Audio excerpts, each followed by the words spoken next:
Having received the memorandum of the President of the ECOWAS Commission on the political, peace and security situation in the West African sub-region, extensively discussed the latest development in the sub-region.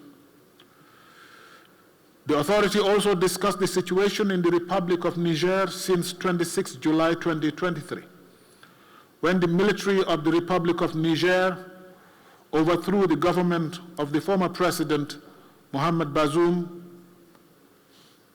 The authority also discussed the notification given by Burkina Faso, Mali, and Niger about their intention to leave ECOWAS. On Niger, the authority recalled its decision taken during its first and second extraordinary session and those taken at its 64th ordinary session on 10th December 2023. The authority notes with regret that despite several efforts, former President Mohamed Bazoum remains in detention, and no plan for transition has been developed by the CNSP government of Niger. The authority recalls ECOWAS's principle of zero tolerance for unconstitutional change of government, as enshrined in the ECOWAS and African Union protocols and other instruments. The authority reiterates its commitment to maintaining dialogue with the government of Niger with a view to securing the release of President Bazoum and agreeing on a transition timetable. The authority takes note of the Lent period and the approach of the holy month of Ramadan, and also takes note of the appeal made to the leaders of the region by His Excellency General Yakubu Gowon, former head of state of the Federal Republic of Nigeria and founding father of ECOWAS. The pleas made by the Malehous Foundation in Benin and several other personalities and humanitarian organizations. With regard to the withdrawal of the three countries, the authority notes that the withdrawal will have political, socio-economic, financial, and institutional implications for the three countries as well as for ECOWAS as a region. Political and security implications. The authority recalled that within the framework of regional cooperation against terrorism, violent extremism, and organized crime, the three countries benefited from about $100 million mobilized by UEMOA within the context of ECOWAS Plan of Action Against Terrorism. Moreover, some funds allocation, about $7.5 million is being made towards supporting the three countries in acquiring equipment to help their fight against terrorism. The withdrawal will affect security cooperation in terms of sharing intelligence and participation in regional counterterrorism initiatives, such as the Accra Initiative and the Multinational Joint Task Force.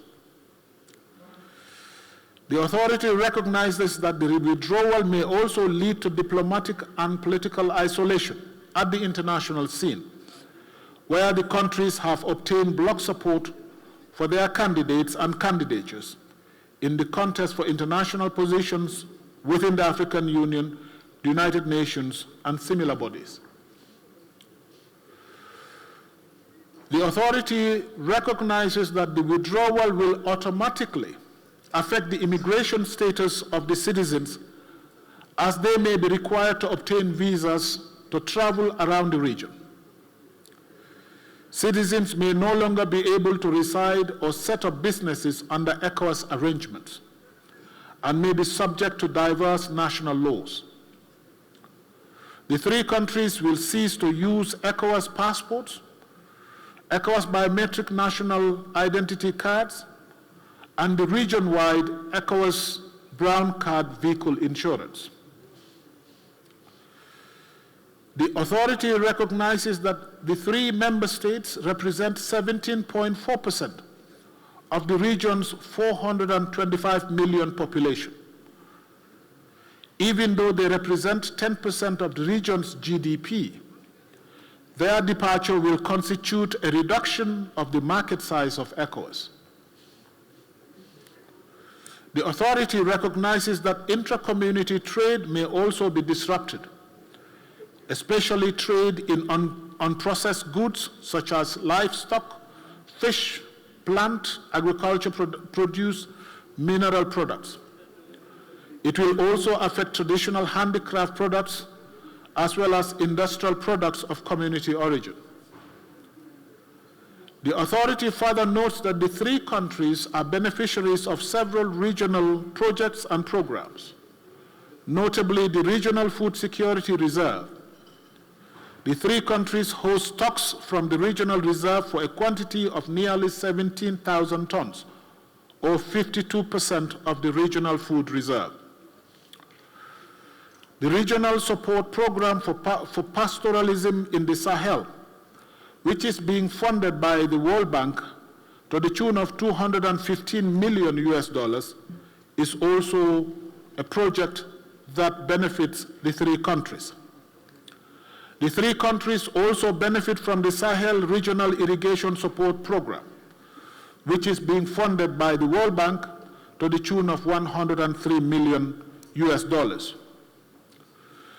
The Regional Food Systems Resilience Support Program, in the amount of $230 million funded by the World Bank, is also benefiting the three countries. West African Single Identity and Regional Integration and Inclusion Project is another program that the three countries benefit from. The ECOWAS Regional Electricity Market West African Power Pool project is another project that benefits the three countries. The project links all the member states to a regional electricity grid for improved access to electricity. The withdrawal of the three member states could result in the halt or the suspension of all ECOWAS projects and programs worth more than $500 million US. The authority notes that the two regional financial institutions, EBID and BORD, have considerable exposure in the three countries.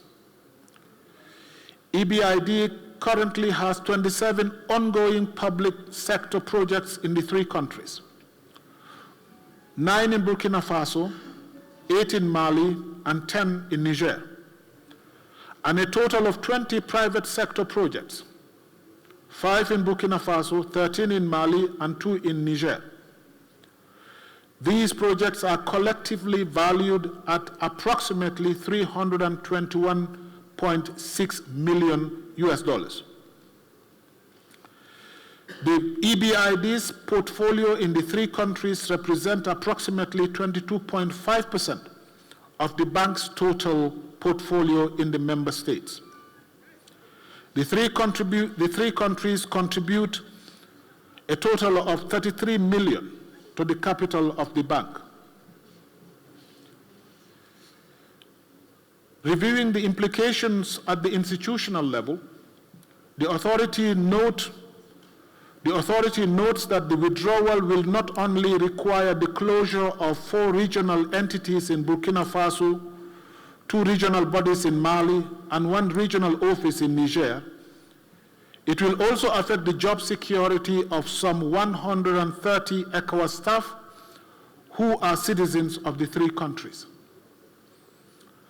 Currently, 77 staff members are from Burkina Faso, 23 are from Mali, and 32 are from Niger. The authority has resolved as follows. Release of President Bazoum.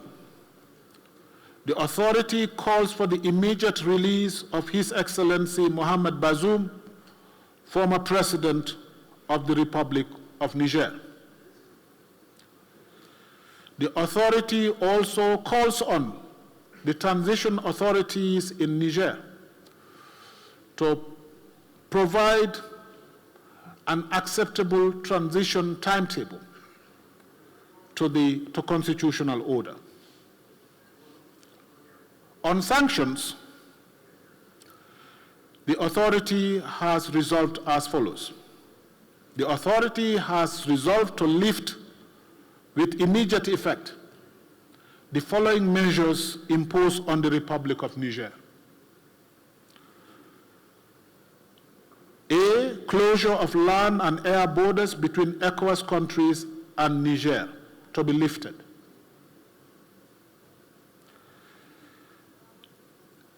No-fly zone of all commercial flights to and from Niger is to be lifted. Suspension of all commercial and financial transactions between ECOWAS member states and Niger is to be lifted. Freezing of all service transactions, including utility services, is to be lifted. Freezing of assets of the Republic of Niger in ECOWAS central banks is to be lifted. Freezing of assets of Niger state and the state enterprises and parastatals in commercial banks is to be lifted. Suspension of Niger from all financial assistance and transactions with all financial institutions, particularly EBRD and BRID, is to be lifted. Travel ban on the government officials and their family members is also to be lifted. This decision is based on humanitarian considerations, especially as we are in the month of Lent and as we prepare for the holy month of Ramadan. The authority has also resolved to lift the sanctions regarding the recruitment of Malian citizens in statutory and professional positions within ECOWAS. The authority has also resolved to lift financial and economic sanctions on the Republic of Guinea. The authority has also instructed the President of the Commission to invite Burkina Faso, Niger, Mali, and Guinea to attend technical and consultative meetings of ECOWAS, as well as all security-related meetings. The authority calls on ECOWAS institutions, member states, YMO, and other regional institutions to implement this decision. On the withdrawal of the three countries, the authority takes note of the notifications by the three member states within the context of Article 91 of the 1993 ECOWAS revised treaty, and further urges the countries to reconsider the decision in view of the benefits that the ECOWAS member states and their citizens enjoy in the community. The authority expresses its concern over the socio-economic, political, security, and humanitarian impacts of the decision, particularly on the citizens of the three countries and on the regional integration process. The authority further urges the three member states to resort dialogue, negotiations, and mediation to address their concerns. The authority urges the three member states to adhere to the provisions of the 1993 revised treaty relating to withdrawal, particularly Article 91. The authority encourages ECOWAS to sustain its rapprochement and ouvertures towards the three member states and continue to remain seized of the situation. The authority urges ECOWAS to engage the African Union, UMOA, UN, and other international organizations in its dialogue with the three countries. The authority encourages a broader outreach which should include traditional religious leaders, eminent personalities, civil society, and women leaders for the unity and security of the region.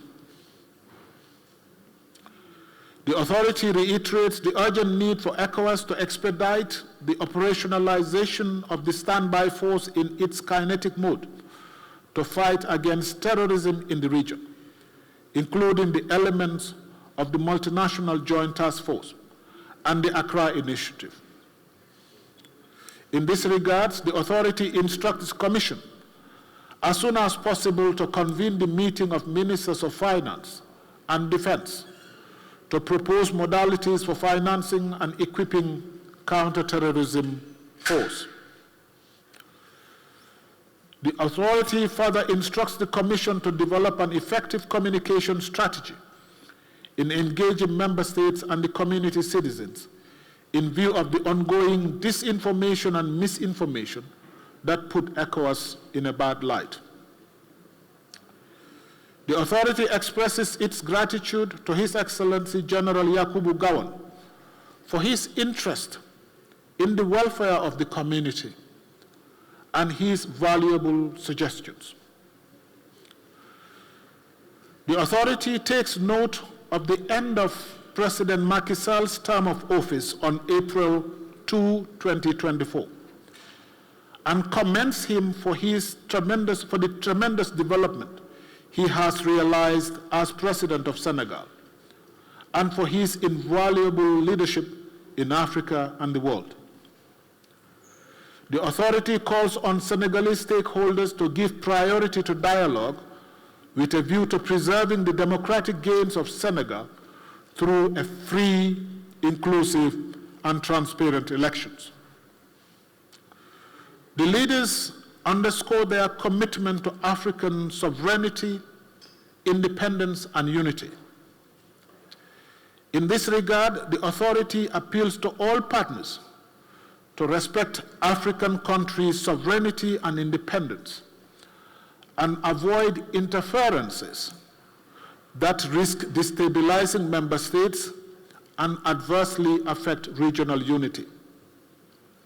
And finally, the authority expresses gratitude to His Excellency Bola Ahmed Tinubu, President of the Federal Republic of Nigeria and Chair of the ECOWAS Authority, for convening the extraordinary summit and for the manner in which he has been conducting the affair of the community as Chair of Authority.